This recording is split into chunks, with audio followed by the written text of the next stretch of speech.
Thanks a lot for being here today. My name is Elisa and I work for the European Citizen Action Service, which is an NGO based here in Brussels. And we're happy to co-organize this event and to bring a bit of what is happening at the European Union level, and especially what civil society organizations have been pushing for in the past few years and also this year around the topics of digital transformation. So we have been for 30 years already existing. ECAS has been empowering citizens to exercise their rights. And basically, we work on different themes on empowering citizens to do so, such as on EU rights, but also around European democracy. And my expertise is actually on digital democracy, meaning all of those participatory democracy mechanisms that can use information and communications technologies. So everything I work on is around, for example, consultation processes, participatory budgeting, citizens initiatives, crowdsourcing, etc. So I've been for almost 10 years now researching around different local, national initiatives that have been using e-participation in order to also give advice at the European Union level on how these initiatives can be actually implemented and allow citizens to use technologies to reach out to their policymakers. So today I will just share my screen because I have a presentation, and we'll go through a bit of what has been happening at the European Union level. Can I just ask to be a host so that I can share my screen, please?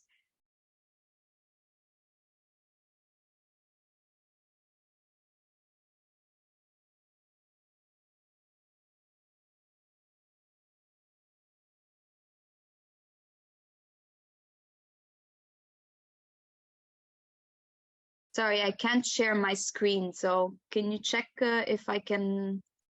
Yeah, oh, there you go. Let me see. There. Okay, perfect.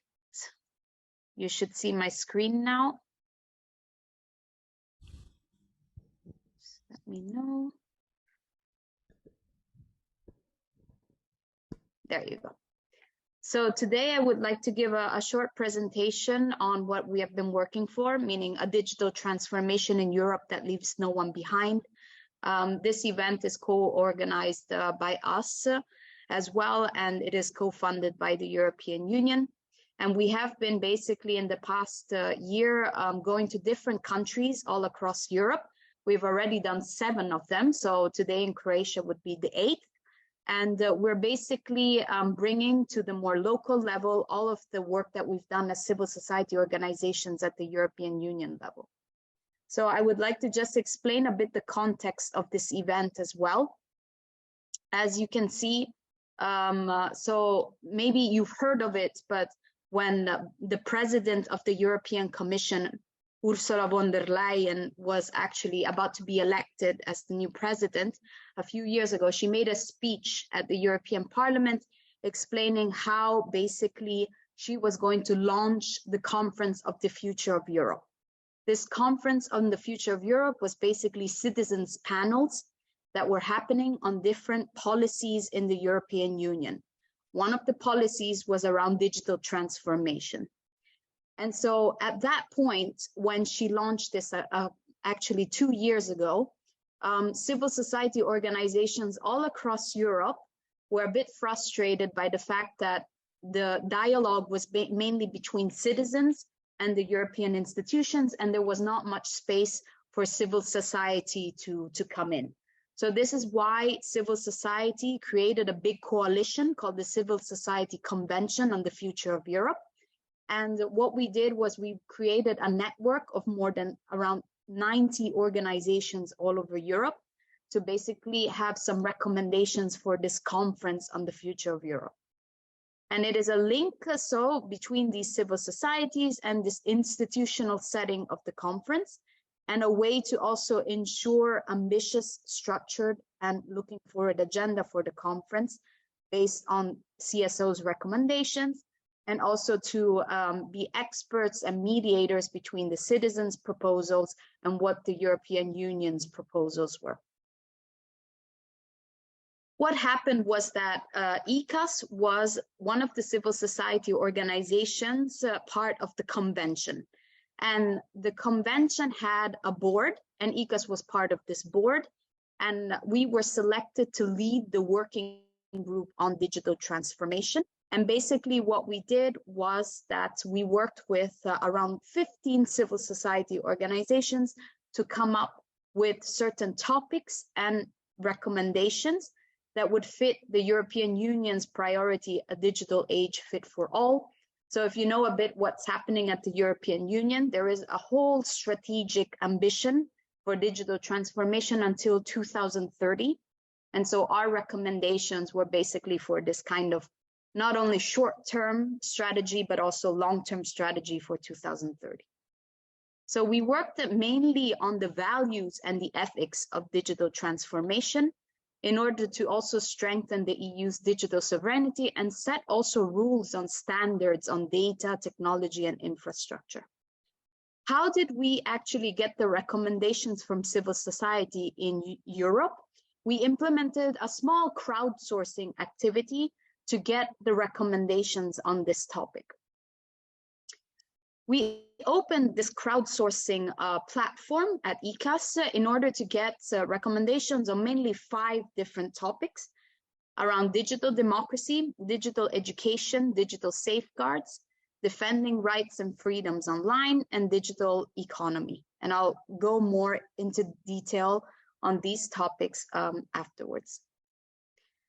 And how did we run this crowdsourcing exercise? So basically we had 4 different phases.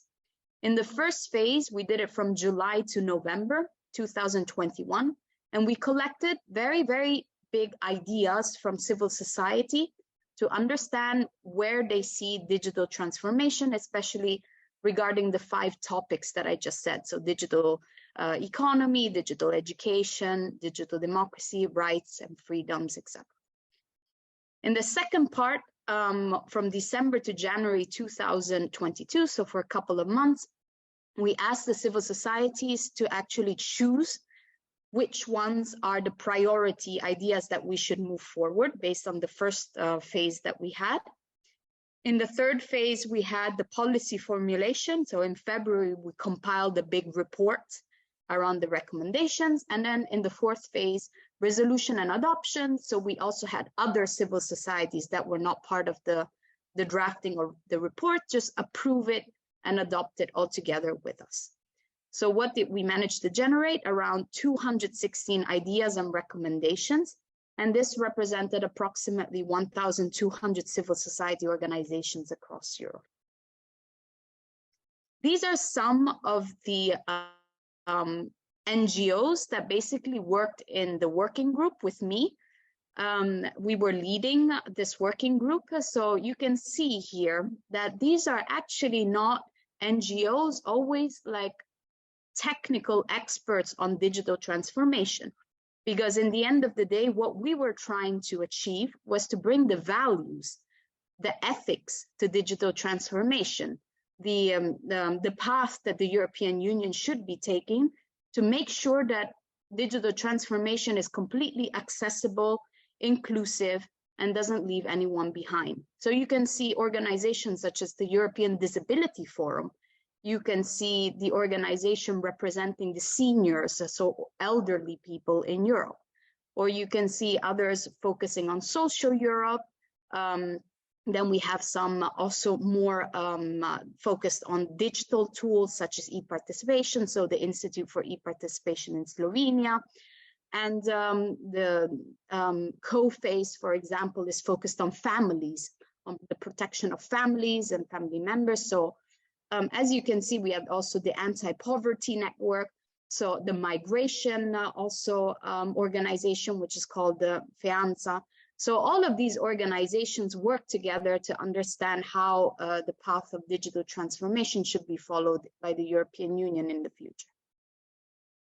So what happened afterwards? We came up with these recommendations that I'm going to quickly go through so that you can see what we came up with. As I said, we had 5 different topics. The first one we tackled was digital democracy.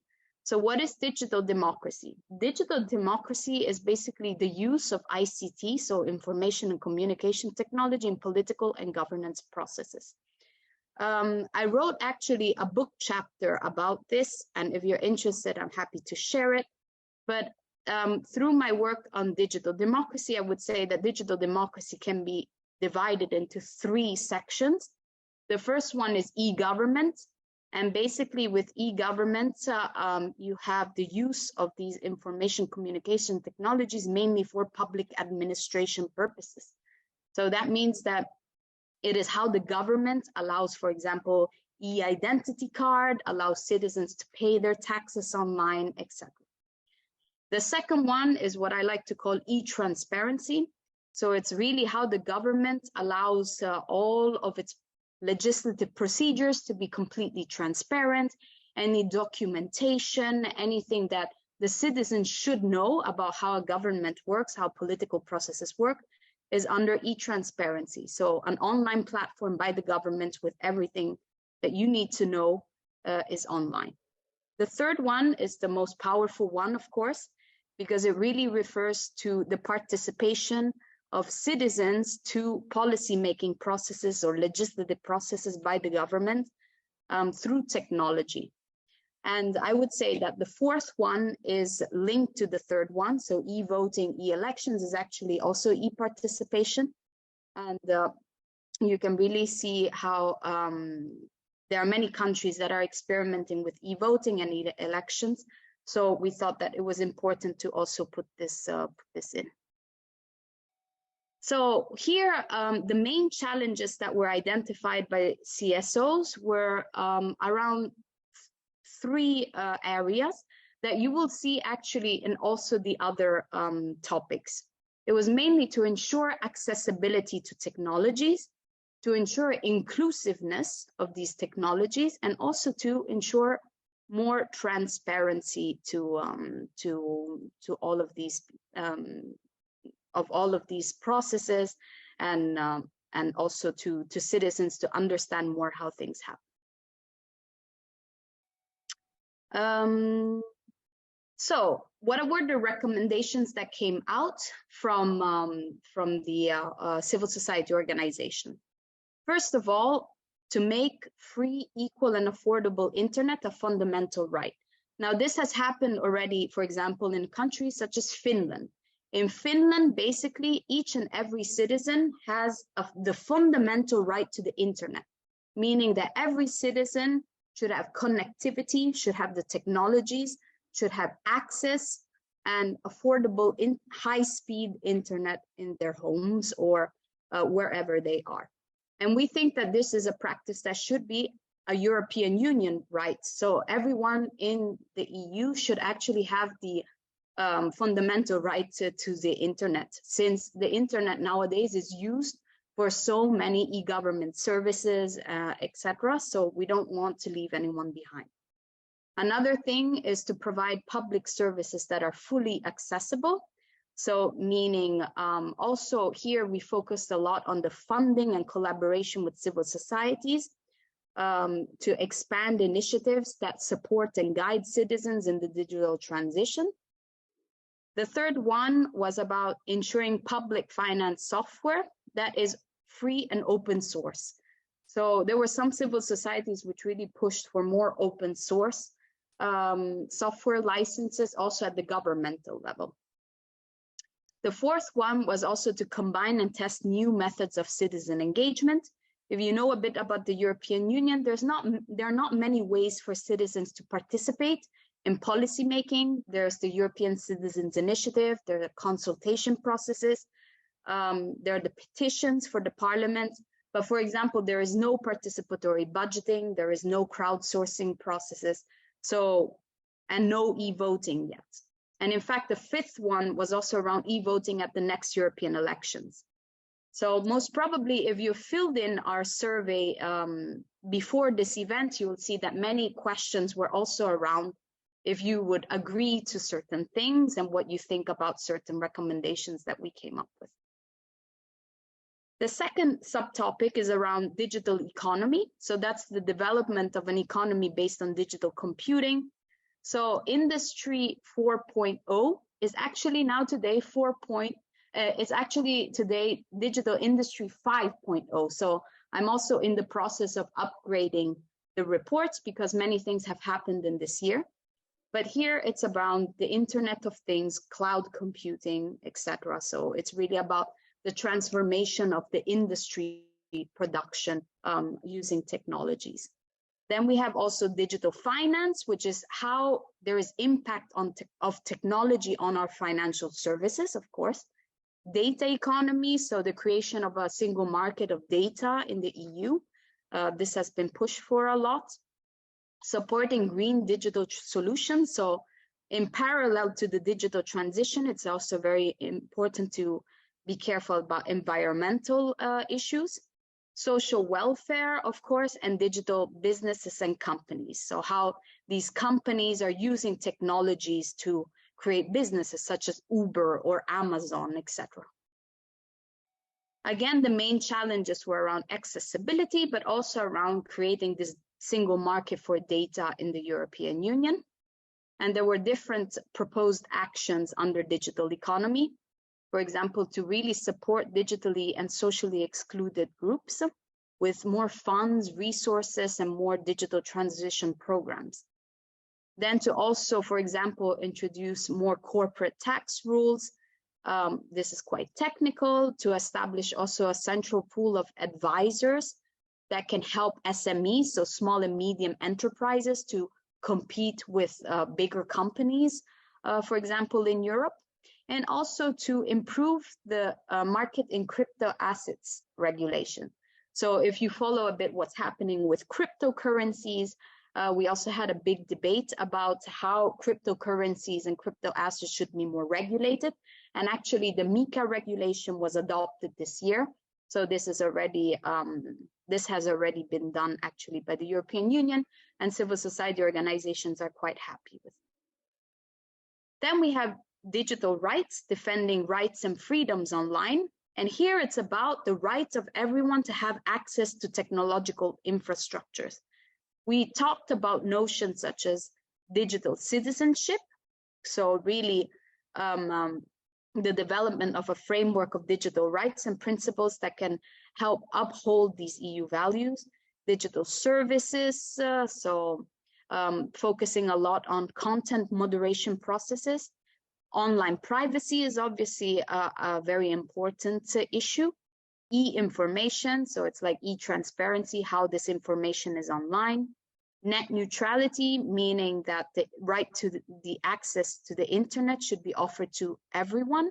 So there shouldn't be biases, so favoring certain websites. So all websites should be neutral. They should all be at the same level. Then data is both protection and retention. So of course, when you give your data to a website, how is it protected?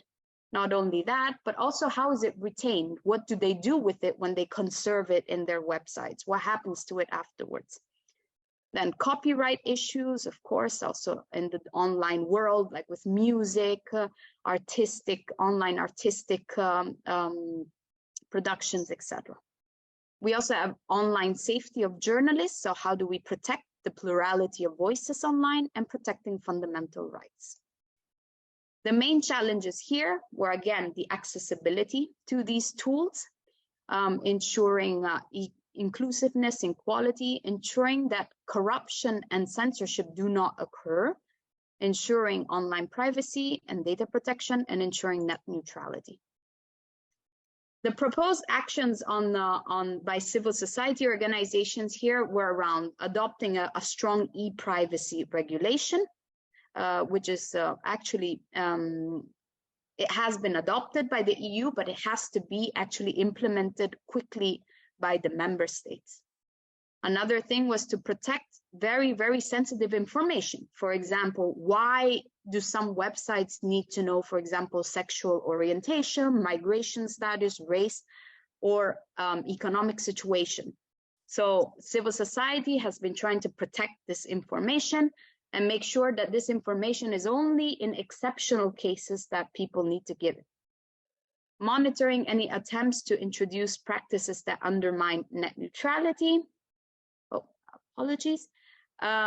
Ensuring also encryption is protected, building public digital infrastructures and financial sustainability, ban mass surveillance and facial recognition technologies. I just want to say that this came out because a few years ago, and still today, of course, there are terrorist attacks. And so what happened after these terrorist attacks is that governments started implementing certain technologies that would recognize the face of people. And civil society organizations have been very much against that, because these types of technologies actually can be used for other purposes. And they can be biased as well. And also, so they're very problematic on the sense of values and ethics. So this is why civil society has been trying to ban them completely. And then the seventh one, reform the copyright directive, which is also very specific. And then digital safeguards, we just have a couple more. We talked about cybersecurity, artificial intelligence, algorithms, online disinformation protection, audiovisual media services, integrity of elections, online hate speech, illegal content. So when we talk about digital safeguards, we mean all of the rules that the EU should be putting in place for the respective values, ethics, and norms. So EU policies, EU regulations. So what are the safeguards that the EU should be putting? And here again, it's always around the specific things, for example, ensuring cybersecurity, ethical use of artificial intelligence, transparency of algorithms, monitoring online disinformation, monitoring online hate speech, and ensuring accessibility once again. So for digital safeguards, one important thing about artificial intelligence, which is obviously very topical nowadays, is that we need to understand if we always need a human intervention in artificial intelligence, and the EU should be creating a framework for when humans need to intervene in human intelligence automated decision making. The second one is also to regulate much more artificial intelligence systems, including those areas that are around defense. Because imagine artificial intelligence used for military purposes. That can be very, very problematic. So there should be some sort of regulation around the use of artificial intelligence for the common foreign and security policy, for example. Provide more technical policy, financial support also for civil society. Of course, defend fundamental freedoms, deter illegal hate speech. And then there are these two last ones, the Digital Service Act and the Audiovisual Media Services Directive, which are now outdated because they have been adopted already this year. So the last one is around digital education. Here we talk about digital competences, digital skills, digital learning, media literacy, and raising awareness. And the same challenges came across were accessibility, making sure that there is digital literacy for all citizens, and data protection. So the recommendations that came out here from civil society was around develop a training and an EU program on a wide range of digital skills. So here it was interesting to hear that when we talk about skills, we do not only talk about technical skills, we talk about soft skills. So soft skills are basically behavioral skills. How, for example, your child, your teenager, or even adults should behave online. Those are the soft skills that we think should also be part of the skills that people should have. And here we also focus a lot on vulnerable people. So making sure that vulnerable people, people with disabilities, elderly people, people not in education or in training or in employment, single women, single mothers, low-income household, all of these vulnerable groups, they should have targeted digital skills education. And in order to achieve that, there should also be more EU-funded programs for civil societies to support the development of these education strategies. And we also think as civil society that there should be, when the government, for example, is creating a digital education plan, at the national level, at the European level, teachers, education trainers should be more in the conversation in creating these educational plans for the country or for the European Union. And it is also very important to train teachers and public administrations in the essentials of digital technology, software, and algorithms. And especially during COVID, when everything was online, we saw how ill-informed teachers were and how low the level was of digital skills. And that was kind of a wake-up call to actually train teachers much more as well in situations in which you need more online learning, etc. So this was it on my side, and I'm happy to answer to any questions you have. And I hope that these were a lot of notions, of course. And what we're doing now is going to different countries. As I said, we're running this big survey that you probably have received.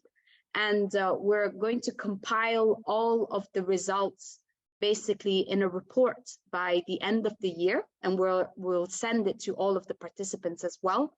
And next year for the European elections, we will basically advocate for all of these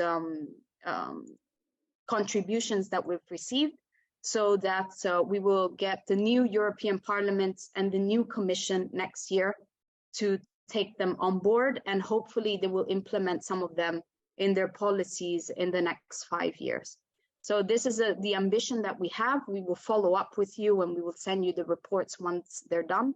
There will be a report on the results of the survey that you compiled already, like in a few months. And then by the end of the year, you'll also see a comparison of Croatia compared to, for example, the other countries we've been in, Germany, Greece, Belgium. We were also in Latvia last year, Portugal, etc.